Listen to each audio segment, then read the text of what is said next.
કોઈ એક પાર્ટીના લોકો, તો ચિંતા કરવાની કઈ જરૂર નથી. ઈ પણ શીશાના ઘરમાં રહે છે અને વ્યવસ્થિત કરીને રહે.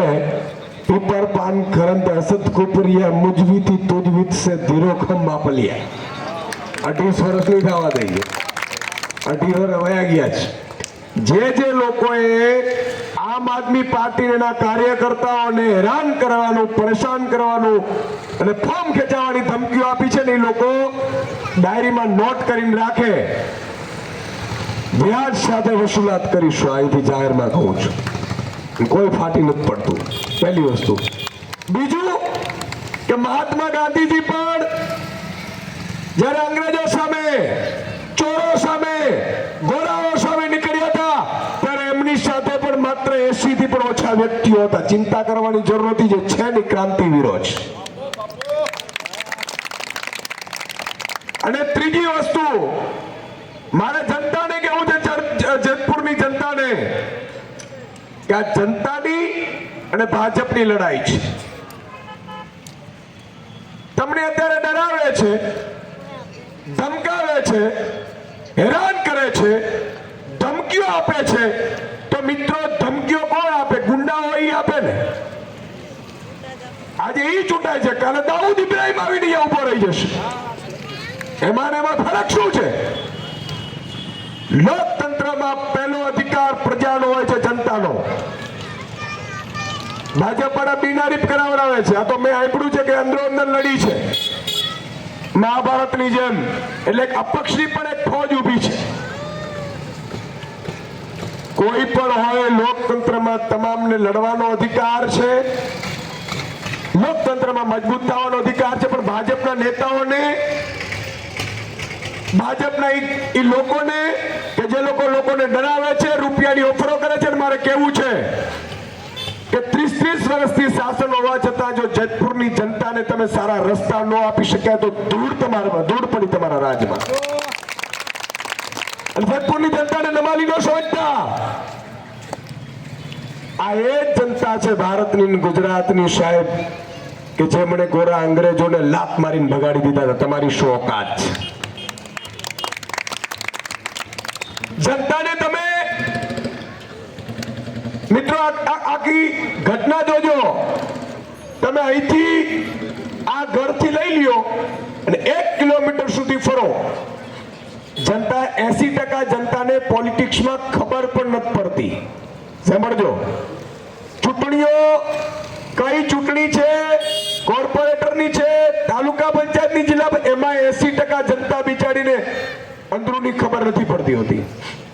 અને 20% જનતા છે જે પક્ષોમાં વહેંચાયેલી છે, એને બધી ખબર પડે છે. તો 80% જનતા કે જે માત્ર ને માત્ર પોતાના કામમાં ધ્યાન આપે છે, એને કામ કરવું છે, એને સારી સુવિધા માટે તમને ને મને ચૂંટે છે, એક વ્યવસ્થા છે, એને આપણે દગો આપી રહ્યા છીએ. શાસકોની ફરજ હોય સાહેબ. મને ઘણા બધા એમ કે ભાજપની બધી સીટ ભાજપની, તો આવી તો કરશો શું? બૂચી જ મારવાના ધંધા કરશો, બીજું કરશો શું? હાલો, તમે મને એમ કહો કે તમે જેતપુરની જનતાને સારું નેતૃત્વ આપ્યું હોય, જેતપુરની જનતા માટે કંઈક સારું કરીને બતાવ્યું હોય, તો સાહેબ આજે પણ પાણીની, ગટરની વ્યવસ્થાઓ ન થાય, રોડ રસ્તાની ન થાય, જનતાએ રસ્તા ઉપર ઉતરવું પડે, જનતાની ઉદ્યોગોના ગંદા પાણીઓ, તો આ રીતે તો શાસન કેમ ચાલશે? આમ આદમી પાર્ટી ઉભી રહી છે. જે લોકો ઉભા છે એને હું લાખ અભિનંદન આપું છું. પણ આ લડાઈ માત્ર ઉભા છે એની નથી, જનતા બધી છે. અને મારે કેવું છે કે આ જનતાની લડાઈ છે. કાલે હું જુનાગઢ હતો, એક સભામાં મેં કીધું, જુનાગઢમાં લોકોએ બિનહરીફ કરાવે છે 8 સીટ ને 10 સીટ ને. હું જે વિસ્તારમાં હતો, 30 વર્ષથી શાસન છે, ત્યાં જનતાને પાણી પહોંચાડવાની ભાજપના શાસકોને, પાણી વગરના શાસકોની તાકાત નથી પાણી પહોંચાડે. એટલે પોતાના બોર કરવા પડે છે ઘરના, અને બિનહરીફ કરાવડાવે છે. મેં કીધું જુનાગઢની જનતાને કે આજે બિનહરીફ કરાવે છે 8 કે 10 સીટ. જો જનતા નહીં જાગે તો કાલે 60 સીટ આવતી ચૂંટણીમાં બિનહરીફ કરી જશે. તમારો મતનો જ અધિકાર લૂંટી લેશે. આજે ધીરે ધીરે ભાજપને ઓળખતા થઈ ગયા લોકો. જેને ભાજપનો પનારો પડ્યો અને ખબર પડી કે દીકરીઓના સરઘસો પણ કાઢે આ લોકો, દીકરીઓના નિર્વસ્ત્ર પરેડો પણ કરાવડાવે, હત્યાઓ પણ થાય, બળાત્કાર પણ થાય, ભાજપનો નેતાઓ એટલે તપાસ ન થાય. જેને જેને પનારો પડ્યો અને ભાજપનો અનુભવ આવ્યો, મારે જનતાને એટલું કહેવું છે કે આજે તમારા પાડોશીનો વારો છે. આ જ રીતે જો ભાજપને પસંદ કરતા રહ્યા તો કાલે તમારો વારો આવીને ઉભો રહેશે. મને ઘણા બધા મિત્રો કોરોના વખતે એવું કહેતા હતા કે સુદાનભાઈ નારા લગાડતા હતા, મોદી સાહેબ, મોદી સાહેબ, મોદી સાહેબ. કોરોનામાં એક ભાવનગરનો વ્યક્તિ હતો, એને મને ફોન કર્યો, મને કે સાહેબ મારે બહુ મદદની જરૂર છે. મેં કીધું શું થયું? મને કે મારા બાપ માટે હોસ્પિટલનો બેડ ખાલી નથી સાહેબ. તડપી અને એનો પિતાશ્રી મૃત્યુ પામ્યા. ભાજપનું એ કહે છે કે હું અંધભક્ત હતો. હું આજે પણ ભાજપના કાર્યકર્તાઓ, ભાજપના નેતાઓ, મારી વિનંતી છે, ઘણા નેતાઓ જે ઉપર લેવલના હશે એને બધાને થોડું થોડું કોન્ટ્રાક્ટમાંથી મળતું હશે અને આ સંપત્તિ સારી નથી. કોન્ટ્રાક્ટમાંથી લેનારી, કટકીઓ ખાનારી સંપત્તિ સારી નથી, યાદ રાખજો. જો એ સમાજનો આ એ કેવું છે કે તમે ગરીબોને ખબર નથી પડતી, 80% જનતાને એના ટેક્સના પૈસા તમે બૂચ મારો છો. કોન્ટ્રાક્ટરોમાં આ 2 વર્ષમાં 3 વર્ષમાં મિત્રો રોડ તૂટી જાય, બ્રિજ તૂટી જાય. તમે કલ્પના તો કરો. પણ બ્રિજ ખાનારાઓ, એના સંપત્તિ ખાનારાઓ ને મારે એક વાત કેવી છે. એક મારા મિત્ર છે, મિત્રો એટલા ધાર્મિક પ્રવૃત્તિના મિત્ર છે કે એમ કે કોઈનું ખરાબ ન હોય છે. થોડું તકલીફ છે, મને તાવ ને એવું છે એટલે માફ કરજો, પણ સાંભળવાની મજા આવશે. હું વાત કરું છું, કોઈ પણ મિત્ર એનો ખરાબ ન કરે. એના દીકરાને એક્સિડન્ટ થયું, મને પૂછ્યું કે સુદાનભાઈ હોસ્પિટલમાં વ્યવસ્થા કરવી પડશે. ભાજપના રાજમાં મિત્રો તમને બધાને અનુભવ હશે, ફોન કરાવીએ ને પછી સારવાર થાય, બાકી સારવાર જ ન થાય. સાચું કે નહીં? એટલે મને કીધું કે સુદાનભાઈ મારા દીકરાને એક્સિડન્ટ થયું છે. મિત્રો મેં સારવાર કરાવડાવી. 2-3 દિવસ પછી મને યાદ આવ્યું એટલે મેં પૂછ્યું, મેં કીધું યાર દીકરાને કેમ છે? તો રડવા માંડ્યો. એટલે મને એવું થયું કે આ વધારે કઈ તકલીફ થઈ ગઈ. મેં કીધું શું તકલીફ થઈ? પણ મને કે દીકરો તો એમ કેમ ઘરે પાછો આવી ગયો, પણ મને ચિંતા એ વિષયની છે કે હું કોઈનો ખરાબ ન કરું સુદાનભાઈ, અને મારા દીકરાને એક્સિડન્ટ કેમ થાય? વાત સાચી છે, ધાર્મિક પ્રવૃત્તિનું છે. પછી મને લાઈટ થઈ. મેં કીધું મતદાન કોને કરે? મને કે ભાજપને. ક્યાં તાપના ભાગીદાર બનો છો, યાદ રાખજો તમે. કારણ કે કોઈ ગામમાં કોન્ટ્રાક્ટર અને ભાજપના નેતાઓની મીટિંગ થતી હશે, 20% કટકીઓની મીટિંગ થતી હશે, એવા લોકોને તમે સાથ પણ આપશો ને તોય તમારા સંતાનોએ ભોગવવું પડશે. યાદ રાખજો સાહેબ. અને કર્મનો સિદ્ધાંત કોઈને નથી છોડતો. ભગવાન રામ પણ જો વાલીને માર્યો હોય અને પ્રાચીના પીપળે એને પણ ચૂકવવું પડ્યું હોય તો તમે એનું કઈ માટીના છીએ. એટલે મહેરબાની કરીને જે લોકો અત્યારે ભાજપ કરી રહ્યા છે એ 30 વર્ષનો હિસાબ જોઈ લે. એ 30 વર્ષમાં વિકાસ શું થયો? ભાજપના નેતાઓનો થયો કે આમ આદમીનો? તમે સારી હોસ્પિટલ છે, અહીંયા મફતમાં સારવાર મળે એવી હોસ્પિટલો છે, સારી બધા ડોક્ટરો હોય એવી વ્યવસ્થા છે. તમારા દીકરા સારામાં સારી સ્કૂલમાં ભણી શકે, સારી ક્વોલિટીની એવી સ્કૂલો બની છે, સારા રોડ બન્યા છે, સારા રસ્તા બન્યા છે. તમે લાગવડ વગર કોઈ પણ કામ કરાવી શકો છો, ભ્રષ્ટાચાર વગર તમારું કામ થાય છે. આ બધું તમારે લખવાનું છે. ભાજપના પેજ પ્રમુખોને પણ મારી વિનંતી છે કે ચૂંટણીના ટાણે થોડું ઘણું એકાદ ટ્રેક્ટર રખાવી દે અથવા તો કામ કરાવડાવી દે, એમ કરીને આ કંસવાસીઓને સાથ ન આપતા. ભગવાન કૃષ્ણ માખણ ચોર આપણે કહીએ છીએ. ભગવાન કૃષ્ણ માખણ કેમ નતા જવા દેતા? આ સમજવા જેવી વાત છે. ભગવાન કૃષ્ણ છે મટકીઓ ફોડી નાખતા હતા. શું કામ ખબર છે? એક કવિએ સુંદર લખ્યું છે કે ભગવાન કૃષ્ણ જે માલધારીઓ પોતાના પરસેવાથી માખણનો એટલે માલધારીઓ માખણ ઉત્પન્ન કરે, માખણ વેચવા જાય અને વેચવા જતા હતા એના ઉપર કંસ કર નાખતો હતો અને કર નાખતો હતો એટલે કંસ મોટો થતો હતો. એટલે ભગવાને નક્કી કર્યું કે માખણ વધારે વેચવા જ ન જાય તો કંસને એટલું કર મળે નહીં અને કંસને કર ન મળે તો કંસ મોટો ન થાય. એટલે જેમ તમે પણ ભાજપને મોટી કરો છો ને, યાદ રાખજો એક દિવસ તમારી દીકરીઓને સરઘસો ન કરે તો ઈશુદાન ગઢવી બોલો ન બોલો, યાદ રાખજો. અને અહંકાર કોઈનું ના આવવું જોઈએ. 10-15 વર્ષે શાસન બદલી નાખવું જોઈએ. અને હું તો એમ કહું છું કે સગો મામો પણ સામે કેમ ન હોય. ભગવાન કૃષ્ણ જ્યારે બધાએ કીધું કે કંસ તારો મામો થાય તો શું થયું? એ અસત્યના રસ્તે છે, મારા હાથે મરવો જોઈએ. તો હું તો એમ કહું છું ભાજપમાં સગો મામો ઉભો હોય તો તમે ભગવાન કૃષ્ણની જેમ વિચાર તો કરો. મત ન આપો ને સાહેબ, એનાથી મોટો પુણ્ય કોઈ છે જ નહીં. બીજી બાજુ મારે કોંગ્રેસને કહેવું છે, તમે લોકો જાહેરમાં મેં કીધું હતું કે ભાઈ ચાલો સાથે મળીને લડીએ. ગુજરાતની જનતાને કહું છું કે મેં સ્થાનિક સ્વરાજ્યની ચૂંટણીમાં ગઠબંધન માટે સામેથી કીધું હતું. કોંગ્રેસના લોકો નથી કહેતા, નથી કરતા, કોના દબાણમાં નથી કરતા, મારે પડવો. પણ મારે એમ કેવું છે કે આમ આદમી પાર્ટી ઉપર આક્ષેપ ન કરતા.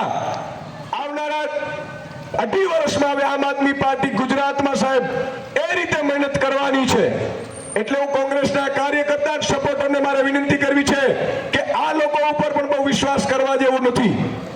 તમે કોંગ્રેસ છોડો, આમ આદમીમાં આવો રસ્તો નવો બનાવીએ આપણે. અને છેલ્લે 2 વાત કરી, મારી વાત પૂરી કરીશ.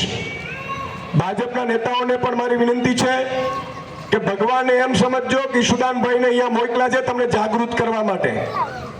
તમે પ્રજાના પૈસે લૂંટ ચલાવશો, જેતપુરની જનતાને લૂંટી લેશો, જેતપુરની જનતાને મતદાન કરવા નહીં દેશો, જેતપુરની જનતાને તમે, હું એમ કહું છું કે બળજબરીથી તમારા જ્ઞાતિના આગેવાનોને બેસાડીને મતદાન કરાવશો, પ્રજા નહીં બોલે.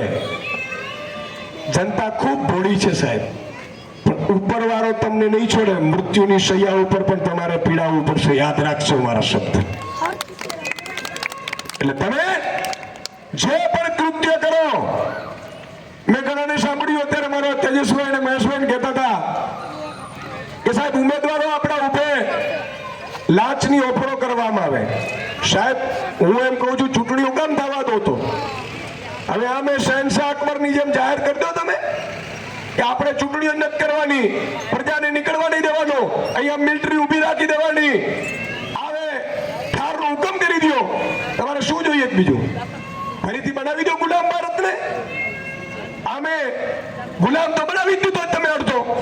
લોકો ચૂંટણીમાં ઊભા ન રહે, ચૂંટણીઓમાં ઊભા રહે અને રૂપિયાથી ખરીદી લેવાનો. એ સંપત્તિ તમે કડિયા કામ કરીને તો બનાવી નથી, એ સંપત્તિ તમે બૂચ મારીને બનાવી છે, જે પ્રજાનો હિસ્સો છે. આ સ્થિતિએ મિત્રો લોકતંત્ર બચશે નહીં. તમામ લોકોને મારે કહેવું છે કે લોકતંત્ર બચાવવાની સૌની જવાબદારી છે. એ ભાજપના કાર્યકર્તાની પણ જવાબદારી છે. ભલે આખો દિવસ તમે પ્રચાર કરો ભાજપનો, પણ પરિવારને કહીને કહેજો કે મારું આત્મા ના પાડે છે, આ ભાજપને હવે મત ન અપાય, ચાલો આપણે ઝાડુને મત આપી દઈએ અને પાપનો પ્રાયશ્ચિત કરી લો. મોટો તક છે. અપક્ષ પણ તમારો સારો ઉમેદવાર હોય. અહીંયા ચૂંટણીઓ તમે જુઓ સાહેબ કે નગરપાલિકાની ચૂંટણીઓ હોય, મહાનગરપાલિકાની હોય, તાલુકા જિલ્લા પંચાયતની ચૂંટણી હોય, એમાં રૂપિયાના કોથળા ઉતારે છે તો રૂપિયા લાય છે ક્યાં? મને કોઈ ભાજપ વાળો દાડિયા કામ કરતો એવું તો દેખાયો જ નથી. અને દાડિયા કામ કરીને રૂપિયા ભેગા કર્યા હોય તો એ પરસેવાની કમાણી છે, તો આપી કેમ શકે? તો આ રૂપિયા આવે છે ક્યાંથી? ઈડી બેન્ડને પણ અહીંયા આવવું નથી. એટલે મારે સૌને વિનંતી કરવી છે કે તમે તમારા આત્મા ઉપર હાથ રાખીને કહેજો ભાજપ એ જૂની ભાજપ છે ખરી? જૂની ભાજપ છે ખરી? આજે વાલ્મીકી સમાજના મારા ચવનભાઈ ઉભા છે અહીંયા મજબૂતાઈથી. સમાજ બધાને, સમાજના આગેવાનોને મારે કહેવું છે, દરેક સમાજ જ્ઞાતિના ધર્મના આગેવાનોને કહેવું છે કે તમે ભાજપને એવું માનો છો? કાલે હેમાબેન જુનાગઢમાં હું મળ્યો, મને કહે સુદાનભાઈ છેલ્લી મારી ઈચ્છા છે. આરોગ્ય મંત્રી સુધી પહોંચ્યા હતા એમણે, અને હમણાં એને નિવેદન કર્યું હતું કે આ ભાજપ એ નથી. એમણે મને કીધું સુદાનભાઈ હું તમને આશીર્વાદ આપું છું, પણ આ ભાજપને કાઢીને બતાવજો, મારી આત્માને શાંતિ થાય. સાહેબ જે જૂના ભાજપના જનસંઘ વખતના છે એના ઘરે જઈને એકવાર પૂછી આવજો કે આ ભાજપને મત અપાય ખરું. તમે ઈ ન ખબર પડે તો જઈ જજો અમરેલીમાં પાયલબેન ગોટીના પરિવારને પૂછજો આ ભાજપને મત અપાય ખરું, કારણ કે એ તો ભાજપના કાર્યકર્તા ના હતા દીકરી. અહીંયા પણ બે યુથ થોડાક વધે જવા દો, પછી એકબીજાના કેવા હાલ કરે છે ને જોજો તમે. અને આ હું એટલા માટે કહી રહ્યો છું કે એમાં પ્રજા જે મતદાન કરે છે સાહેબ, તમે શેને જોઈને મતદાન કરો છો? મારી છેલ્લી વિનંતી છે કે ગટર, પાણી, વ્યવસ્થા. ઘણા લોકો એમ કે સુદાનભાઈ તમારો એટલો માહોલ નથી. અરે ભાઈ, એક દીકરી આપણે છોકરો જોઈએ તો દીકરાનો પૂછીએ છે ને ભાઈ, દીકરી આપીએ છીએ કે છોકરો શું કરે છે, ભણેલો કેટલો છે, નોકરી કરે છે કે કેમ, જોબ કરે છે કેમ, દારૂડિયો ફતનિયો તો નથી, એવું પૂછીએ છીએ આપણે. સાહેબ એક દીકરી જો આપવામાં આપણે 10 જગ્યાની ઇન્ક્વાયરી કરતા હોઈએ અને દીકરીને ભૂલથી પણ કોઈ ફતનિયાના હાથે આપણે આપી દીધી તો એક પરિવાર બરબાદ થાય છે. પણ તમારો એક મત એવા ગુંડાઓને બુચસિયાઓને મળી ગયો ને સાહેબ, તો આખો જેતપુરનો વિનાશ નીકળી જાય, ગુજરાતનો વિનાશ નીકળી જાય, વાર નહીં લાગે. અને જુઓ તમે ગુજરાતની હાલત શું કરી છે. બેફામ દારૂ મળે છે, બેફામ ગુંડાગર્દી છે, બેફામ ડ્રગ્સ વેચાય છે. સાહેબ આવનારી પેઢી તમને ને મને માફ નહીં કરે એટલો ડ્રગ્સ વેચાય છે. અને 20-20 હજારનો ડ્રગ્સ પકડાય અને બિનવારસી ડ્રગ્સ પકડાય. વિચાર કરો, અમેરિકા અફઘાનિસ્તાન થી ડ્રગ્સ ઉડે, ઉપરથી નીચે પડે ઓટોમેટિકલી, પછી ઘણા પોલીસ વાળાને ઈ દેખાય અને બિનવારસી મળે. આવું ક્યાં સાંભળ્યું છે? આ ભાજપના રાજમાં તમે તમારા સંતાનોને બરબાદ કરી રહ્યા છો અને ભાવિ પેઢીને બરબાદ કરી રહ્યા છો. એટલે તમે ભલે એક જ મતદાન તમારો પરિવારમાં કરો કે ભાઈ મારે પાપનો ભાગીદાર નથી થવું, મારે પાપનો પ્રાયશ્ચિત કરવું છે, ઝાડુને મતદાન કરો. અને હું તમને ખાતરી આપું છું આમ આદમી પાર્ટીને મતદાન કરશો, તમારા માટે લડશે, તમારા માટે કામ કરશે, અને તમે રાત્રે પણ એને જગાડશો તો એ ઉમેદવાર બહેન કે ભાઈ હશે એ તમારા માટે ઉભા હશે.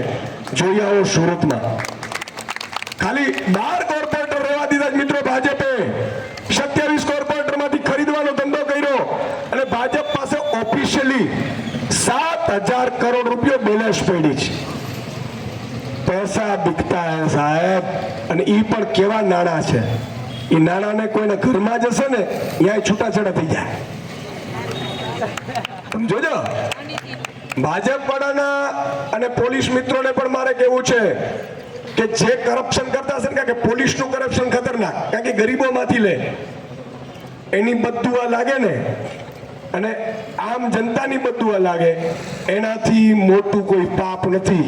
હત્યામાં કદાચ તમે બચી શકશો ઈશ્વરના દરબારમાં, પણ રોજ ગરીબોને ચૂસીને હત્યા કરો છો ને. ભાજપ વાળાને તો જોજો, કદાચ ભાજપ વાળા પાસેથી 20,000 રૂપિયા ઉછીના લઈ આવજો, બીજા દિવસે તમારા પતિ પત્ની ઘરમાં ઝઘડો ન થાય તો મને યાદ કરજો. સંપત્તિ જેવી જ ભાઈ, ગામની બૂચ મારીને સંપત્તિઓ ભેગી કરી છે. ઘણા લોકો સારા છે એને સાઇડલાઇન કરી દેવાયા છે. સારા લોકોને કોઈ પૂછતું નથી ભાજપમાં. એવા મર્દ અને સારા નેતાઓને મારે કહેવું છે કે આવો આમ આદમી પાર્ટીમાં કામ કરવાની રાજનીતિ કરવી હોય, તમારે સ્વતંત્રતાથી રાજનીતિ કરવી હોય તો આમ આદમી પાર્ટીના દરવાજા ખુલ્લા છે. પણ એક જ ધ્યાન, અહીંયા પ્રજાના લોહી ચૂસવાના કામ નથી કરવાના.